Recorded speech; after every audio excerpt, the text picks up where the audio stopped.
তারপরে যখন আমরা শ্মশানে নিয়ে যাই, একটা তুলসী গাছও কিন্তু আমরা সঙ্গে দিই, তাই না? একটা তুলসী গাছও দিচ্ছি, গীতাও দিচ্ছি, সেগুলো নিয়ে শ্মশানে যাচ্ছি। দূর থেকে যমদূত বলছে, তাই তো ওই যে তুলসী ওখানে আছে, তুলসী থাকাকালীন তো আমি যেতে পারবো না, কিন্তু দূর থেকে বলছে তোমরা যত কথাই বলো, ও কিন্তু স্বর্গে যাওয়ার কোনো কর্ম করে নাই, ওকে আমরা নরক ভোগ করাবো, ওকে আমরা নরকে নিয়ে যাব। বলছে না, তুলসী যার সহায় হয় তার কি আছে নরকের ভয়? না তো। তাহাই যদি হয়, মরণের পরেও তুলসী যদি শ্মশানে থাকে, সেখানে যদি যমদূত যদি আসতে না পারে, তা আমি যদি সারা জীবন যদি তুলসীর মালাটাই যদি ব্যবহার করি, তাহলে সেই দেহ খানা আর কি নরকে যাওয়ার আর ভয় আছে?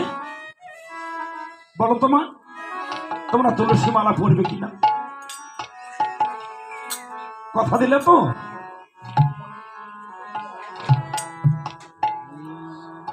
আজকে কথা নিচ্ছি কেন জানো? আমার মঙ্গলের জন্য নয়, তোমাদের ভালোর জন্য। যারা তুলসী আশ্রয় করনি, এ কলিযুগে তুলসী আশ্রয় বৈষ্ণবের 5টা লক্ষণ: তিলক, মালা, শিখা। তোমাদের নতুন করে আর শিখা রাখতে হবে না। তোমরা চুল কাটো, কাটো কাটো না। মাঝে মধ্যে যারা বক্সানি দেয় না, হ্যাঁ, তাদের কিন্তু সম্পূর্ণ মাথা নেড়ে করে এই জায়গায় কিন্তু একটা শিখা রাখা লাগবে। এটা আমার মতো। যারা বক্সানি দেয় তাদের কথা বলছি। আর যারা কাটো না চুল, তাদের এই সম্পূর্ণ মাথার কেশগুলোই শিখে, ঠিক আছে? তাদের আর নতুন করে মুড়াইয়ের শিখে রাখতে হবে। কিন্তু যারা বক্সানি দেওয়া দিয়ে এদিক দিয়ে ভুলে ধরে, ওদের কিন্তু মাথা মরণ করে না। হ্যাঁ, তাহলে তিলক, মালা, শিখা। তাহলে তিলক করতে হবে, মালা করতে হবে, শিখা তো মাথায় আছে। সুন্দর একটা সাদা হোক কিংবা এরকম গোলাপি কালার হোক কিংবা ঘিয়া হোক, একটা শুদ্ধ বস্ত্র ঘরে রেখে দেবা। সারাদিন কাজকর্ম করবা, সন্ধ্যাবেলায় ওই বস্ত্রটা পরিত্যাগ করে ওই শুদ্ধ বস্ত্রটা পরিধান করবা, করে ঠাকুরের চরণে নিবেদন করবা, পুজো দিবা। তাহলে তিলক, মালা, শিখা হলো বহির্বাস, লজ্জা নিবারণের বস্ত্র। শুদ্ধ বস্ত্রটা পরিধান করবা, আর বদনে ওই যে মধুমাখা কৃষ্ণ নাম। আমি কোনো তন্ত্র জানি না, মন্ত্র জানি না, কিচ্ছু জানি না, কেবল কৃষ্ণ কৃষ্ণ বলে আমি কাঁদিতে থাকি।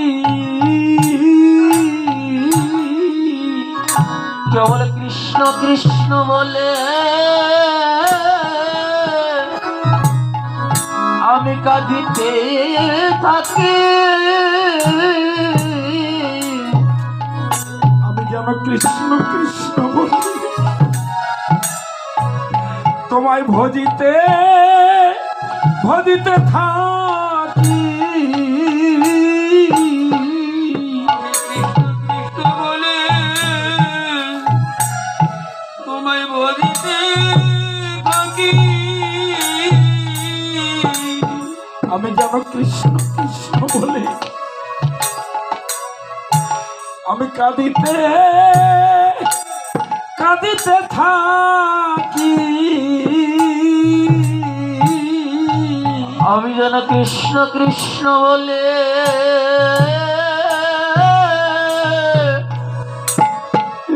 ভজিতে থাকি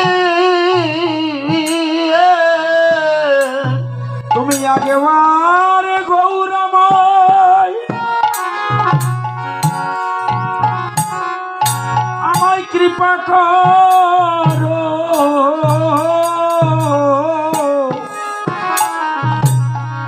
আমি যেন কৃষ্ণ কৃষ্ণ বলে বলে কাঁদিতে থাকি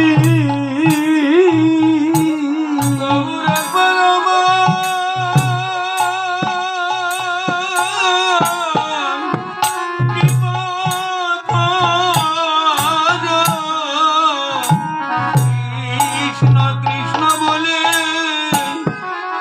কাঁদিতে পারি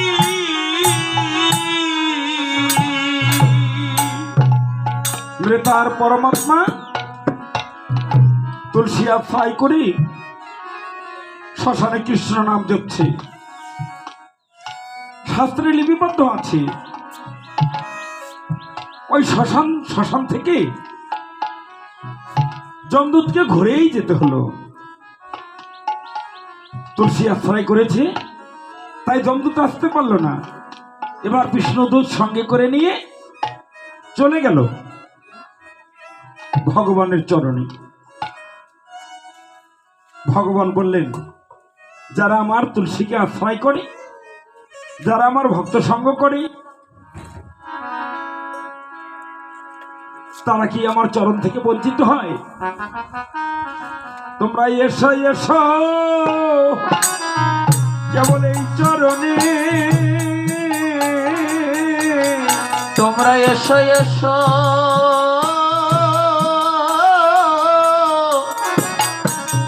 কেবল এই শরণে গৌর চরণ বড় বড় ভালোবাসি তোমরা এসো এসো তোমরা ওই চরণে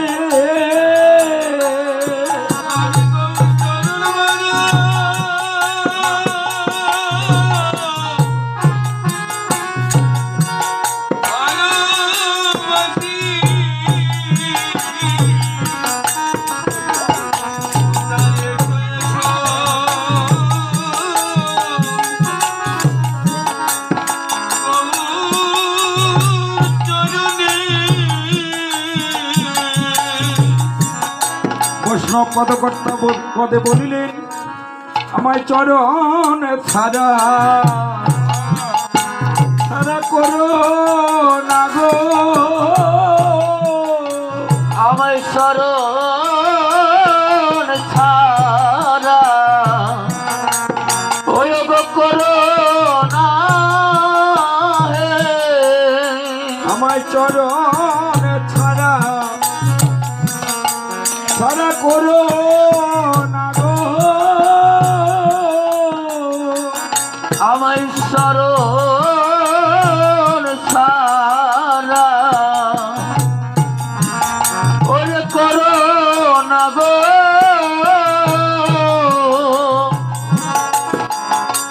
আমি চরণ বড়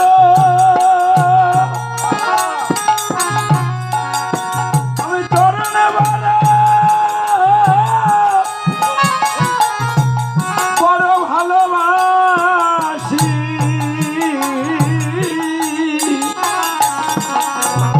আমায় চরণ ছাড়া ছাড়া করো লাগো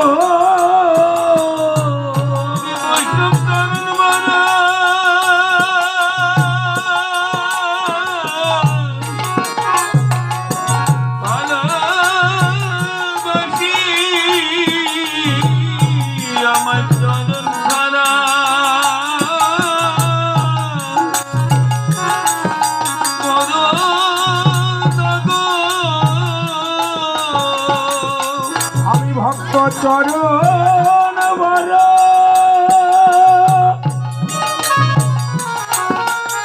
আমি চরণ বড়